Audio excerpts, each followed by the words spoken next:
eu sunt Andrei și vreau să astăzi mi-am luat o chendeală. Da. Chiar ce stau la unboxing. Dacă pentru cei care nu știți ce chendeală. Chendeală este o jucărie din Japonia, să zicem, sau China, nu știu, care există de 400 de ani și a venit și la noi în România. Acum, cred că 20 de ani a venit la noi. În România habar n-am chestia asta. Nu mă pricep la tricuri, că sunt încă la începători. Dacă o pot să o prind decât dacă, făcând așa, cu burta.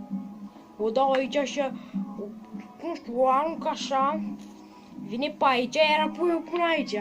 Și asta, și e foarte ușor. Da, și cam tacu și să like-ul, subscribe și ne data. Să nu știe lumea cu ce te